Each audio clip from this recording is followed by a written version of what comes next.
Hello friends, welcome back to my channel Gyan Sankalp. तो friends, आज हम DSSB TGT 2021 में जो क्वेश्चन पूछा गया है वही आपके लिए लेके आए हैं। आगामी किसी भी स्टेट का आप TGT दे रहे हो उसमें काफ़ी हेल्प करेगा। ठीक है, चलिए स्टार्ट करते हैं आज का क्लास। देखिए, जर्मन राज्य, पहला क्वेश्चन है ये आपका SST मतलब आपका सब्जेक्ट का पार्ट है। ठीक है, इसमें 2 पेपर होते हैं, 100 क्वेश्चन का पेपर फर्स्ट होता है एक ही साथ, लेकिन आपको मिलेगा ऑनलाइन मोड में एग्जाम होता है, जिसमें फर्स्ट पेपर में 5 पार्ट्स होते हैं, डिवाइड होता है 20 क्वेश्चन ईच पार्ट में होते हैं, और आप एक पार्ट को कंप्लीट कीजिएगा तो दूसरा पार्ट आपके लिए आएगा। तो उसमें 5 रीजनिंग, फिर GS, हिंदी, इंग्लिश और मैथ्स होता है। बाकी आपके सब्जेक्ट का यानी SST में इसमें चारों सब्जेक्ट से आपसे क्वेश्चन होते हैं, बट हिस्ट्री का क्वेश्चन जो पार्ट है वो थोड़ा मोस्ट ऑफ टाइम देखा गया ज़्यादा क्वेश्चन हिस्ट्री का रहता है। उसके बाद ज्योग्राफी, फिर सिविक्स, फिर इकोनॉमिक्स। ऐसे ज़रूरी नहीं है, वेरी भी करता है, कभी कभी किसी सब्जेक्ट मतलब चारों में से किसी एक सब्जेक्ट का ज़्यादा क्वेश्चन आपको मिल सकता है। चलिए, पहला क्वेश्चन है आज के क्लास का। जर्मन राज्यों ने वाणिज्य और विनिर्माण के विस्तार की दिशा में एक बड़ा कदम उठाया जब उन्होंने जोल्वेरियन एक सीमा शुल्क संघ का गठन 1834 में किया था। इसमें NCERT से बिल्कुल आपको क्वेश्चन मिलेगा, NCERT बेस इसमें क्वेश्चन होते हैं, बट सारा क्वेश्चन आपको NCERT से नहीं मिलेगा, कुछ तो हायर लेवल के भी होते हैं। चलिए नेक्स्ट क्वेश्चन चलते हैं। चंपारण सत्याग्रह किस फसल की खेती से था? तो ये तो इजी क्वेश्चन है, सबको पता है, नील की खेती से संबंधित था। नेक्स्ट क्वेश्चन है, भारत की दूसरी पंचवर्षीय योजना के संदर्भ में निम्नलिखित में से कौन सा कथन सही नहीं है? ठीक है, ध्यान रखिएगा, सही नहीं है। क्या क्या है? इसकी शुरुआत 1963 में हुई थी। इसने तेजी से औद्योगिकरण पर ध्यान केंद्रित किया। इसे PC महल नोविस द्वारा विकसित किया गया। तो कौन सा नहीं है? तो सिर्फ पहला वाला नहीं है। नेक्स्ट क्वेश्चन 63 वाला नहीं होगा। नेक्स्ट क्वेश्चन है आपका, हिंदी इंग्लिश दोनों में क्वेश्चन देख लीजिएगा।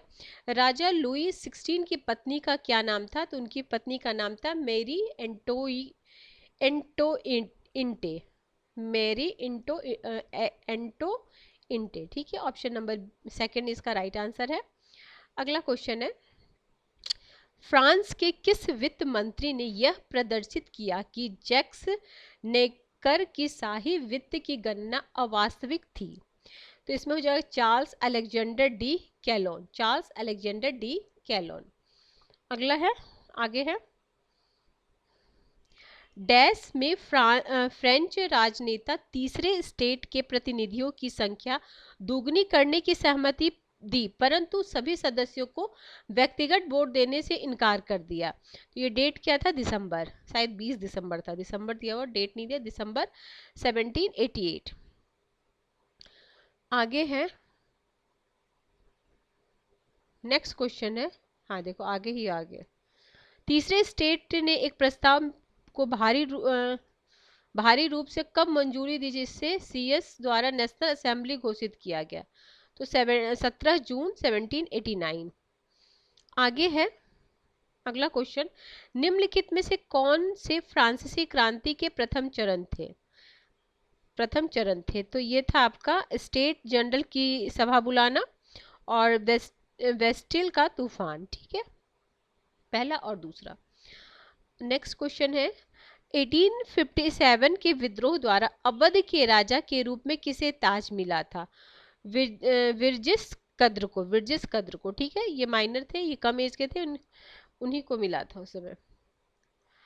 नेक्स्ट है आगे, ठीक है, ओके, नेक्स्ट पे चलिए। हाँ, 1932 में सांप्रदायिक पुरस्कार को प्रस्तावित किसने किया था? रैमसे मैकडोनाल्ड ने। फर्स्ट ऑप्शन सही है। नेक्स्ट है 1932 की संधि, तो पूना 1932 में 1932 की पूना की संधि महात्मा गांधी और अंबेडकर के बीच समझौता हुआ था। अगला 1927 के कांग्रेस के मद्रास अधिवेशन में साइमन कमीशन का बहिष्कार करने का प्रस्ताव पारित हुआ था। ठीक है, तो साइमन कमीशन जो 1917 में, तो कांग्रेस के किस अधिवेशन में इसका बहिष्कार का प्रस्ताव हुआ था? तो मद्रास के अधिवेशन में। अगला है वर्नाकुलर प्रेस एक्ट पारित हुआ था 1878 में, ठीक है। इसे केवल भारतीय भाषाओं के समाचार पत्रों के खिलाफ निर्देश किया गया था। नेक्स्ट है आपका महात्मा गांधी के नेतृत्व में रॉलेट विरोध सत्याग्रह कब हुआ था? तो 1919 में हुआ था। नो अपील नो दलील, रॉलेट एक्ट। नेक्स्ट क्वेश्चन है रूस में प्रथम सोवियत किस वर्ष में अस्तित्व में आया था? तो 1905 में रूस में प्रथम सोवियत किस वर्ष अस्तित्व में आया था? 1905। आगे है रूस में किस वर्ष में कामकाजी और शोषित लोगों के अधिकारों की घोषणा को अपनाया गया था? तो 1918 में। रूस में किस वर्ष कामकाजी और शोषित लोगों के अधिकारों की घोषणा को अपनाया गया था? 1918। आगे है व्लादिमीर इवानोविच वेरोकोव लेनिन को किस वर्ष मार्क्सवाद में परिवर्तित किया गया था? तो 1889। नेक्स्ट है 1905 की क्रांति को 1917 की क्रांति के रूप में जाना जाता है, तो ड्रेस रिहर्सल के रूप में जाना जाता है, ठीक है। आगे है निम्नलिखित में से कौन सा कथन रूसीकरण का सबसे अच्छा वर्णन करता है? तो सबसे अच्छा वर्णन करता है अन्य देशों की भाषाओं और साहित्य और संस्कृति के टुकड़े का उन्मूलन, अपने पड़ोसी देशों का अतिक्रमण। ये नहीं, केवल फर्स्ट हो जाएगा।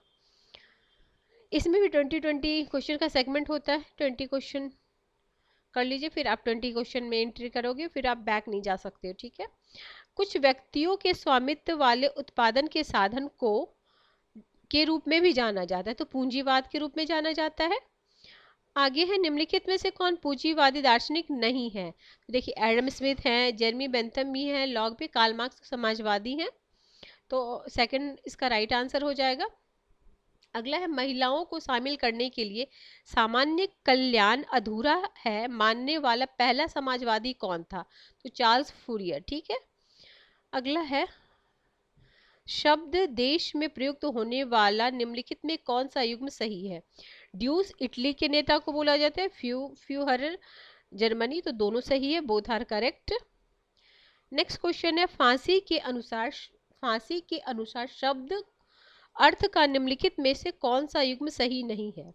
ठीक है, प्लेटोक्रेटिक जिसके उपनिवेश हैं, सर्वहारावर्त जिसके पास उपनिवेश नहीं है। ना तो ये दोनों अपोजिट हो जाएगा, ठीक है। सर्वहारा जिसके पास उपनिवेश है, तो ना ये और ना वो दोनों सही नहीं। सेकंड द्वितीय विश्व युद्ध कब प्रारंभ हुआ था? तो 1939।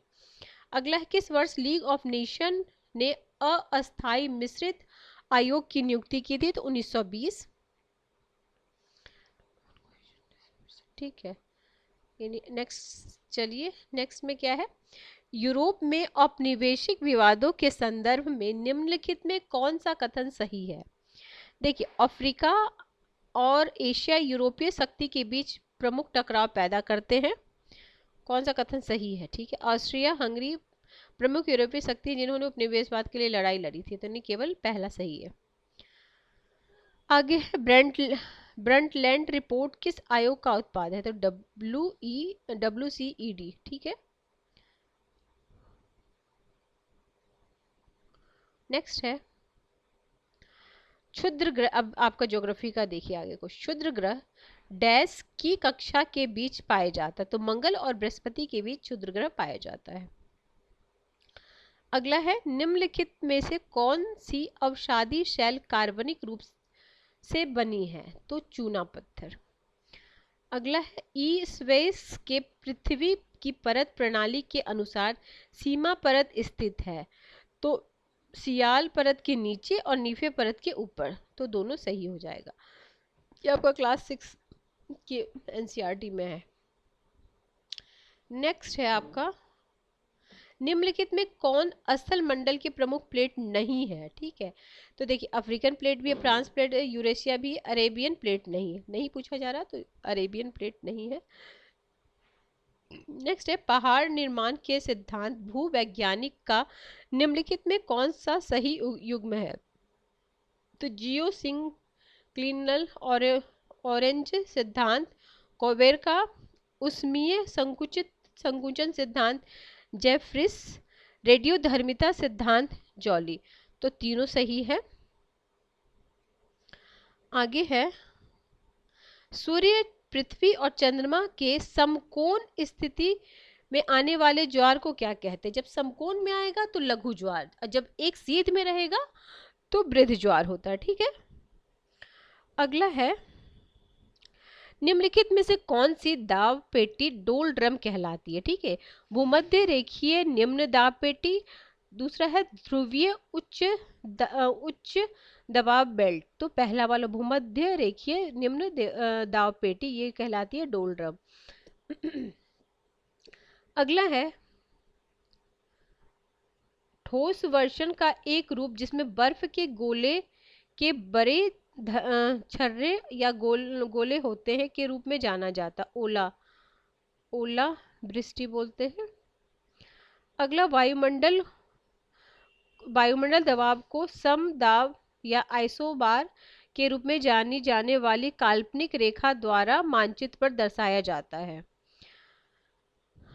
अगला है, यदि आने वाले लघु तरंगे और सौर किरण 100% है तो वायुमंडल के ऊष्मा बजट के में सौर विकिरण शामिल होता है तो 48%। एक बार मैं फिर से उस क्वेश्चन को बोलती हूँ, यदि आने वाले लघु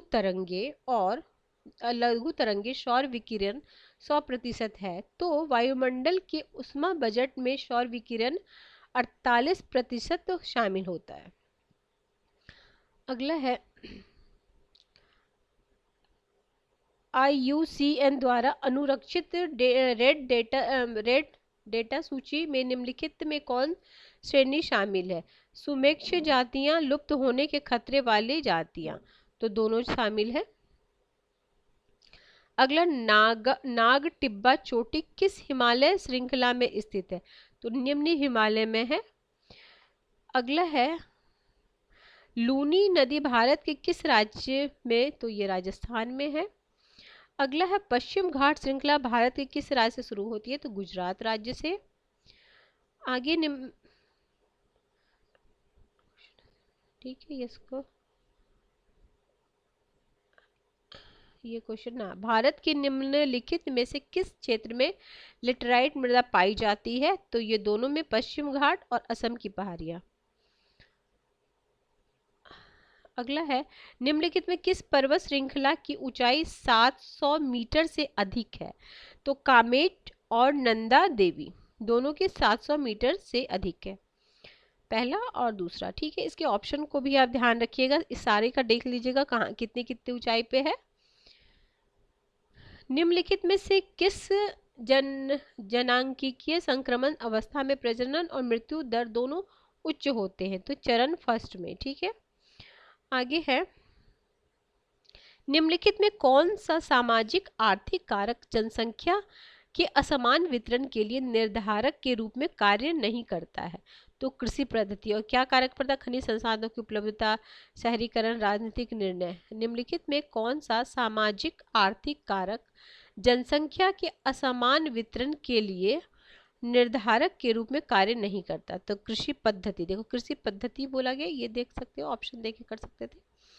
अगला है, निम्नलिखित में कौन सी प्रभावी साक्षरता दर सही अभिव्यक्त है?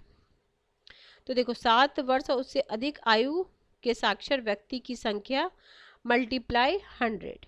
ठीक है,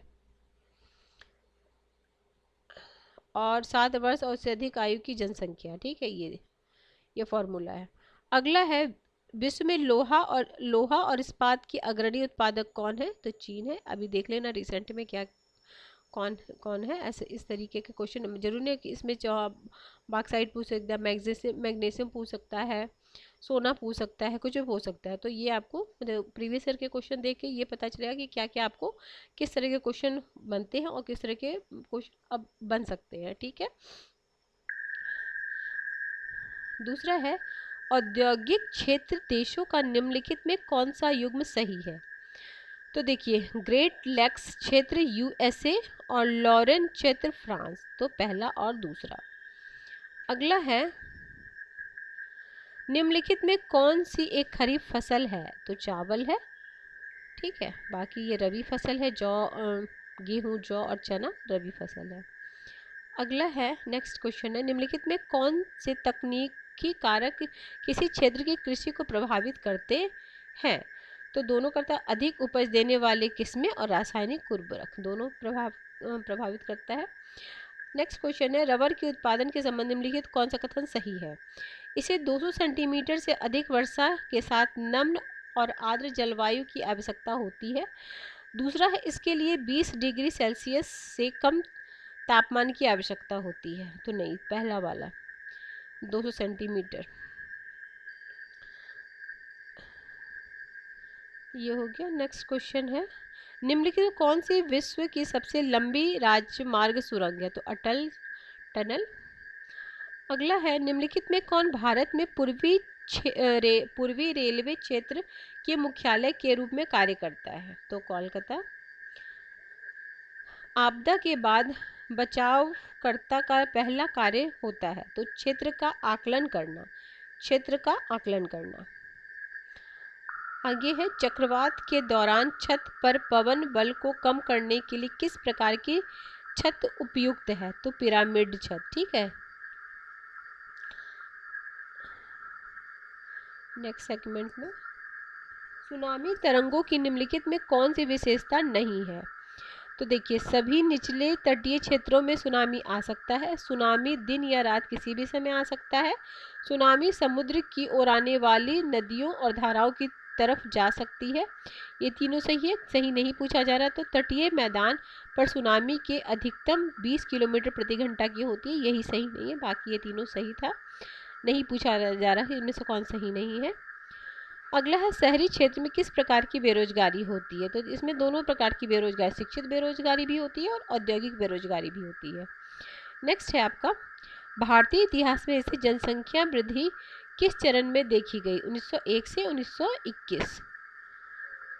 अगला है, जिस उद्देश्य की पूर्ति करते हैं उसके संदर्भ में किसी वस्तु पर लगाए गए टैरिफ के डैश के रूप में वर्गीकृत किया जाता है? तो दोनों, सुरक्षात्मक शुल्क और राजस्व शुल्क, दोनों हो जाएगा सही। अगला है, दिए गए कथन आर्थिक विकास और आर्थिक वृद्धि के बीच अंतर बताते हैं, निम्नलिखित में से कौन सा कथन सही है? तो देखिए, आर्थिक वृद्धि एकल आयामी होता है जबकि आर्थिक विकास बहुआयामी होता है। दूसरा, आर्थिक वृद्धि को मापा जा सकता है लेकिन आर्थिक विकास को ठीक से नहीं मापा जा सकता, तो दोनों हो जाएगा। अगला है आपका, निम्नलिखित में कौन तृतीय उत्पादक क्षेत्र का उदाहरण नहीं है? तो ये उत्पादन नहीं है। नेक्स्ट है, बिना कूप भुगतान वाले सरकारी बॉन्ड को कहा जाता है? Zero coupon bond.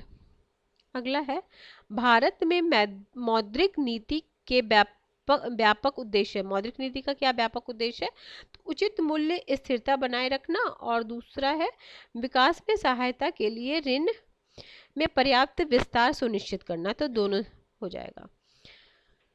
भारतीय रिजर्व बैंक मुद्रा आपूर्ति की कितनी लिखतों के आंकड़े को प्रकाशित करती है? तो 4। आगे है, अर्थशास्त्र के संदर्भ में ऋण लिखित बॉन्ड के संदर्भ में निम्नलिखित में कौन सा कथन सही है? तो देखिए, बॉन्ड का उपयोग केवल संप्रभु सरकार द्वारा की जाती है, ये सही नहीं है। बाकी दोनों सही है। क्या है, फ्लोटिंग रेट बॉन्ड ऐसी प्रतिभूति है जिसकी कोई निश्चित कूपन दर नहीं होती, बॉन्ड के मालिक डेब्ट होल्डर होते हैं। अगला है, नेक्स्ट क्वेश्चन, संघवाद, अब आपका ये पॉलिटी का आ गया। संघवाद के सिद्धांत के संदर्भ में निम्नलिखित में कौन सा कथन सही है? तो देखिए, संघवाद विविधताओं और संस्थानीकरण पर जोर देता है और सामाजिक राजनीतिक के सहयोग को सुविधा प्रदान करता है। दूसरा, संघीय संविधान लोगों के विशेषकर अल्पसंख्यकों को विशेष सांस्कृतिक अधिकार को मान्यता देते हैं। संघवाद विशिष्ट समूहों के लिए शक्ति को सीमित करता है, तो तीनों। अगला है, 2004 में भंग होने वाले पहले प्रधानमंत्री भारत के योजना आयोग के अध्यक्ष के रूप में कार्य करता था, ठीक है, ऑप्शन। सेकंड हो जाएगा। भारत में योजना आयोग के संदर्भ में निम्नलिखित तो कौन सा सही नहीं है? तो यह एक वैधानिक निकाय है। कौन सा सही नहीं है? यह पंचवर्षीय योजनाओं के लिए जिम्मेदार था। इसके एक सलाह निकाय के रूप में कार्य करता था। यह एक अतिरिक्त संवैधानिक एजेंसी था। अगला है नेक्स्ट क्वेश्चन, निम्नलिखित में कौन भारतीय संविधान की संघ सूची का हिस्सा नहीं है? तो बाजार और मेला ये आपका राज्य सूची का है, बाकी नौसेना, वायुसेना, संयुक्त राष्ट्र संघ और डाक ये सब आपका संघ सूची का है। बाजार और मेला आपका राज्य सूची का विषय है। अगला है, भारत में निर्वाचन प्रणाली के संदर्भ में निम्नलिखित में कौन सा कथन सही नहीं है? लोकसभा के चुनाव अनुपातिक प्रतिनिधित्व प्रणाली का उपयोग करके किए जाते हैं। नहीं, क्या सही नहीं? नहीं, अनुपातिक थोड़ी होता है इसमें, तो प्रत्येक एक मतदाता के लिए निर्धारित अधिकतम आयु 60। तो नहीं, नहीं पूछा तो ये दोनों नहीं होगा। निर्दलीय उम्मीदवार के चुनाव लड़ने पर कोई रोक नहीं है, तो ये सही है। तो सही नहीं पूछा जा रहा था, ये ध्यान देखिए। तो पहला और दूसरा सही नहीं है। अगला, भारत के निम्नलिखित में किस राज्य में द्विसदन है? तो कर्नाटक में है। अगला है, प्रत्येक राज्य में एक मुख्य चुनाव अधिकारी होता है जो राज्य में चुनाव कराने का समग्र प्रभावी होता है। आगे है, भारतीय कम्युनिस्ट पार्टी के संदर्भ में निम्न कौन सा कथन सही है? तो देखिए, यह मार्क्सवाद से प्रेरित है। और फिर 1957 में चुनाव में सीपीआई संसदीय लोकतंत्र में चुनाव जीतने वाली दूसरी पहली कम्युनिस्ट पार्टी बनी थी। अगला है, निम्नलिखित में से किस दल का समर्थन आधार और गतिविधियों के क्षेत्र मुख्यतः महाराष्ट्र राज्य तक सीमित है? तो शिवसेना। अगला है, निम्नलिखित में कौन कार्य शहरी स्थानीय सरकारों के हैं? तो देखिए, सारा हो जाएगा स्वास्थ्य संस्थाओं का रखरखाव, बाजार का रखरखाव, सार्वजनिक टीकाकरण और जलापूर्ति। नेक्स्ट सेगमेंट में चलते हैं।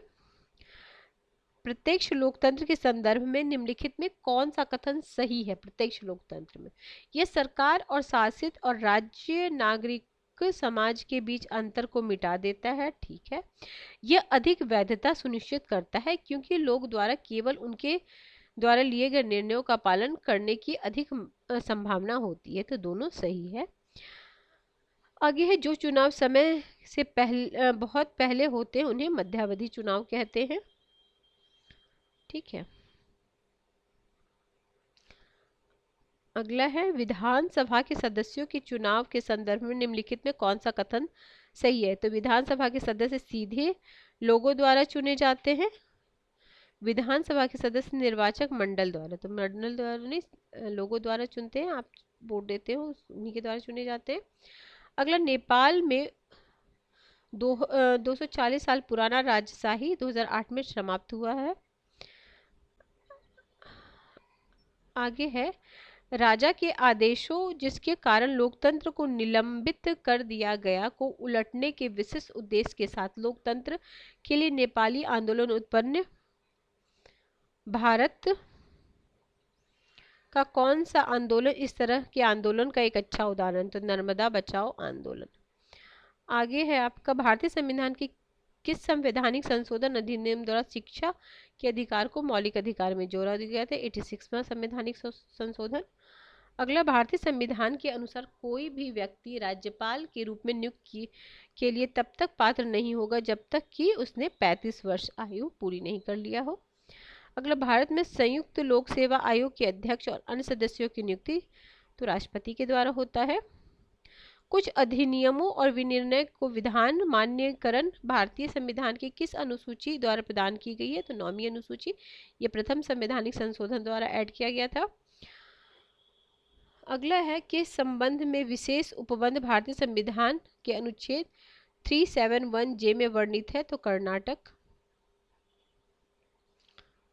नेक्स्ट सेगमेंट में चलिए,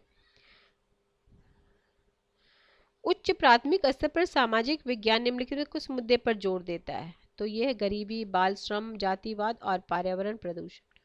सारा हो जाएगा। नेक्स्ट क्वेश्चन है, अब ये आपका उसका हो जाएगा, क्या नाम है, जो साइको वाला जो पार्ट आता है ना, तो वो भी करा, वो नेक्स्ट क्लास में करा दूंगी, ठीक है। वो एक ही साथ वो सारा एक एक पार्ट में करा देंगे। चलिए ठीक है फ्रेंड्स, सब्जेक्ट वाला सारा हो गया है आपका ये।